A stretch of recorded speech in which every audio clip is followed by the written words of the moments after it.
Do you feel like other departments at your organization don't really get the role of fundraising? Like they just see it as taking other people's money?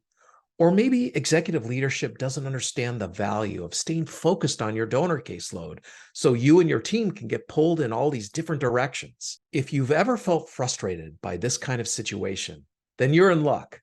Today's episode is about how to educate your colleagues and other partners about the value of fundraising and what it means to build relationships with your donors. Welcome to the Nothing But Major Gifts podcast from Veritas Group, featuring Richard Perry and Jeff Schreifels. Twice a month, we bring you the latest and best thinking about major gift fundraising, so you can develop authentic relationships with your major donors. Here are your hosts, Richard and Jeff. Welcome to the podcast today. I'm Jeff Schreifels, and I've got Diana Frazier and Kara Ansotegi with me here today. One of the greatest barriers to your success in relational fundraising is whether or not the rest of your organization understands and supports your work. We hear stories all the time from frustrated fundraisers who aren't able to get important program information, can't easily share the impact, and don't have donor offers to present. I'm sure you felt similar before. So today, we wanted to give you some guidance, tips, and language to start talking about fundraising within your organization so that you can get everyone on board and moving in the same direction. But before we get started, Diana and Kara, I'd love for you to introduce yourselves. Thanks, Jeff. I'm Diana Frazier, and before I joined the Veritas team, I spent 32 years myself in the nonprofit sector. I did a lot of different fundraising roles, including major gifts, as well as being the top development officer. Great. Kara? Thanks, Jeff. Hi, everyone. I'm Kara Ansotegi, Director of Client Services with Veritas, and it's a real pleasure to be with you all today. Awesome. Okay, let's kick things off by talking about some of the problems that come up when fundraising is not well understood or valued in an organization. So, Diana, let's start with you. What are some of the top things you've heard in your work as a coach? Jeff, I think number one is always other departments don't understand why fundraisers need things like financial information or program updates or whatever it is that they're asking for. I have a fresh example, just happened a few weeks ago. A public relations department missed the deadlines for the annual report.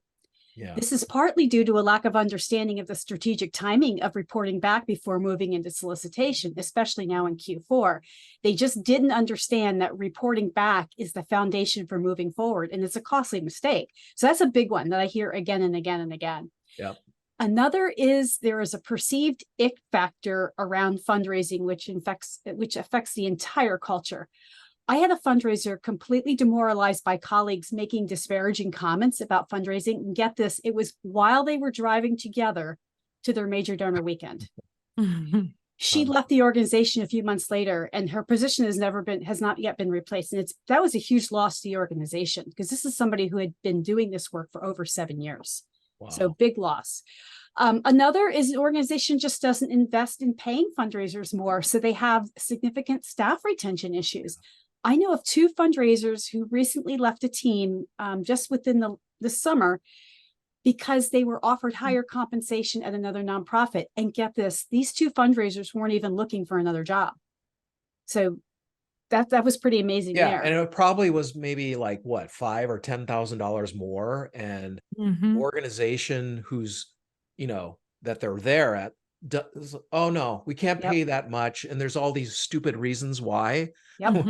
These are the people that are bringing in revenue, and they don't understand the long-term cost of replacing, training, all of that potential loss of revenue from the donors that they have relationships with. It's crazy. And I would say, Jeff, a lot of times it takes this 2 and 3 people leaving, and then all of a sudden they're able to find that extra income to pay people more for these new people that they hire. When the reality is, if they would have just taken care of the people there, they wouldn't be in that position. Right. And in both of these cases, these positions have been open 3 or 4 months already. And we're going into Q4. So yeah, think about the revenue they're going to lose. Yep, actually in Q4. The last one I would say, Jeff, is there are no clear cost equivalencies relating program costs to donor donation levels. Those financial links aren't clear to the organization or the fundraiser most times. They just don't have any sense of that. But not being able to give a donor that kind of scope of how a gift meets the needs impacts the front end of a relationship with a donor. Think about when you're trying to have that first call or that first meeting and you're trying to deliver value as to why to meet the donor. That would really help a lot. But also, obviously, it helps with solicitation. So those are 4 things that come to mind for me. Yeah, good stuff. Yeah. Kara, how can a fundraising leader or frontline fundraiser start to educate their internal team about fundraising? Yeah, Jeff, I think some of it is just starting to have those open conversations, right?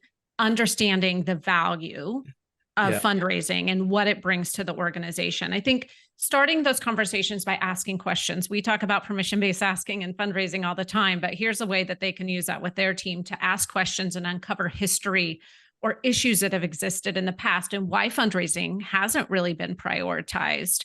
One of the things I recommend happen regularly, especially with fundraisers who are working with program staff or leadership who don't really understand the value, is they start forwarding those emails from donors about how inspired that donor was from what they read, or they share giving updates when donors increase their giving. I feel like those things ultimately steward internal staff, just like we want them to steward their donors, right? And then people start getting a little more bought in.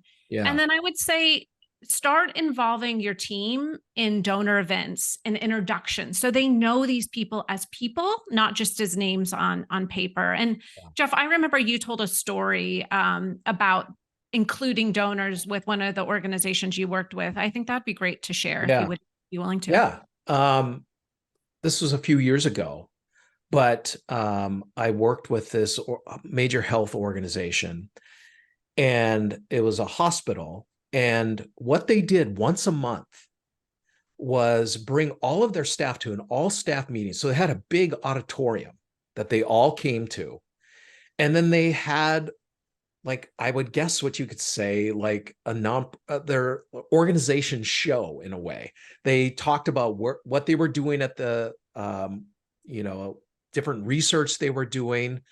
They highlighted different things. And then they had a whole time where they talked about philanthropy, and they had donors come to this meeting and tell their story.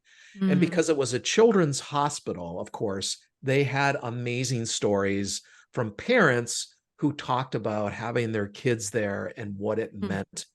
And, there was never a dry eye. But what happened there was that the staff from all areas, not just development, got to see the power of giving and people's philanthropy and why they wanted to give. And it brought the place together. It was really cool.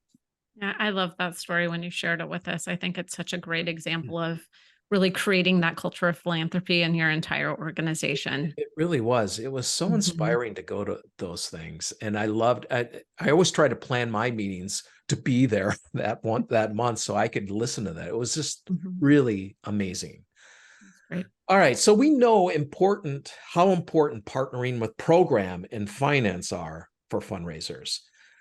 What tips do you have for talking about fundraising and what donors need with these departments specifically? Diana, why don't you go first? Well, I'll tell you an experience of my own. More was with the graphics than finance or program, but bottom line, you need to help them understand the impact of the financial details or program updates when you're meeting with donors. So how did the donor respond? What was the result of the discussion? You want to bring your colleague into the joy you experienced with the donor. Again, my personal experience while I was at a university was that there was a very chilly relationship with the university relations, which did all the graphics for all the work that we did. I did 2 things in particular with them, and then I tried to apply the similar kind of thing with others when I met with faculty or occasionally with finance department, less so for me in that environment was. After I met with a donor, using anything that was designed for me, that was created for the solicitation, I called the designer on the phone and told her or him, in some cases, the donor's reaction and the result. They they got so much joy out of that. And because they often thought, oh, we create these things and nothing ever happens, right? All this work I put into this design, whatever happened. So I did show that to her. And then I always faithfully tried, if they created something for me for one situation, I tried to use it as much as I could and let them know that. The other thing that I did in particular when I was working with, again, the design department, but I did this with finance from time to time, is when I needed to review something or discuss something, I physically got up and went to where they were, their office, to talk through a project rather than having them come to me or doing it via email, because email, you think you're saving time, but you're really not. So I built a relationship with my colleagues that way. And I did, we talk about our donor engagement plan. I did open up a spreadsheet and I did try to pay attention to who my colleagues were and what I was reaching out to them with. So they, were hearing on a regular basis what was going on in fundraising. So that's one thing I did. The other thing is talking to them, program people in particular, about how additional revenue will support their ability to provide through their program. Now, we understand the importance of funding operational needs. So we're not talking about taking money away from that. Trust me, we get that. But if you explain how strong operational revenue helps the whole organization, that helps develop a deeper understanding for the program person. And where it makes sense for the program and the donor's interest, raising designated support allows for stability and growth of a specific program. I had a fundraiser include the program director in a solicitation, and that resulted in a 3-year commitment to a specific program. And that was a program that was under review every single year. Is it on the chopping block or not? So that was a fantastic experience. And then that program director talked to other program directors, and you tell 2 friends and they'll tell 2 friends, and it went on and on. The other is, and Kara touched on this too, create opportunities for program people to interact with your donors. If you have an open house or a tour, when you're bringing donors around, make sure you connect the donors with the program staff where the donor has the most interest, so that's a really engaging conversation they have there. And the program person comes away thinking, wow, okay, that person's got some great ideas. And ask program people to join you on a donor visit as the subject matter expert. This can be part of the cultivation process, or it can be for the actual solicitation. If it's possible to create an advisory board for with donors, be sure to foster real engagement between the donor and the program staff through that work. It's not something they just go to and people talk for 45 minutes and run away. You want to build some relationships there. So those are some things I think of when I think of, going further. Diana, when you were telling that first story about thanking them and engaging them, it reminded me an organization I worked for.